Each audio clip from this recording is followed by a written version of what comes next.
ఈ అంశంపై మరింత సమాచారం మా ప్రతినిధి అరుణ్ అడిగి తెలుసుకుందాం. అరుణ్, చెప్పండి, ఆందోళనలపై పోలీసుల మితిమీరిన బలప్రయోగం సమర్థించలేమన్న సుప్రీంకోర్టు వ్యాఖ్యలపై మరిన్ని వివరాలు చెప్పండి.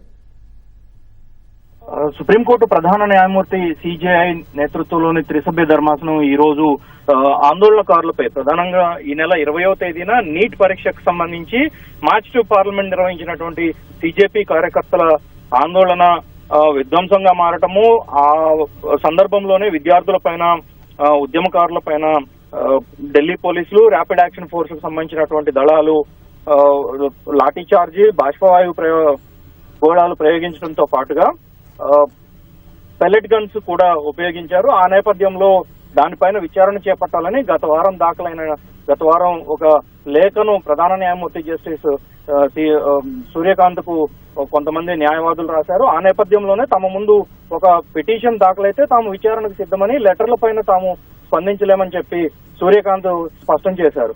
ఆ నేపథ్యంలో గత వారం దాఖలైనటువంటి 3-4 ప్రజా ప్రయోజన వ్యాజ్యాలపై ఈ రోజు ప్రధాన న్యాయమూర్తి విచారణ జరిపినటువంటి సందర్భంలో నిరసనకారులను నిర్బంధించే విధంగా, వారి హక్కులను కాలరాసే విధంగా పోలీసులు వ్యవహరించకూడదని, నిర్బంధకాండను చేపట్టకూడదు అని చెప్పి సుప్రీంకోర్టు ఈ సందర్భంగా కీలకమైనటువంటి వ్యాఖ్యలు చేసింది.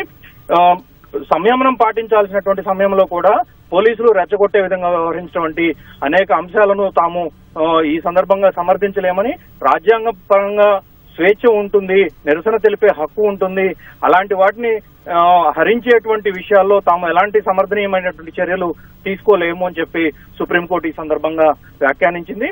అదే సందర్భంలో నిరసనకారులు కూడా ఓపిక, సంయమనం అన్ని పాటిస్తూ స్వయం నియంత్రణ కూడా పాటించాల్సినటువంటి అవసరం ఉందని, విద్రోహ శక్తులకు చోటు లేకుండా చూసుకోవాల్సినటువంటి బాధ్యత కూడా ఉంటుంది కాబట్టి ఆ మేరకు జాగ్రత్తలు తీసుకోవాలని, అదే సందర్భంలో రెచ్చగొట్టే పరంగా విధ్వంసానికి దిగే విధంగా ఉన్నటువంటి వారిని నియంత్రించాల్సిన బాధ్యత కూడా తమపై ఉందన్న విషయాన్ని నిరసనకారులు గ్రహించాల్సి ఉంటుంది అని చెప్పి సుప్రీంకోర్టు వ్యాఖ్యలు చేసింది. తదుపరి విచారణను మంగళవారానికి వాయిదా వేసింది.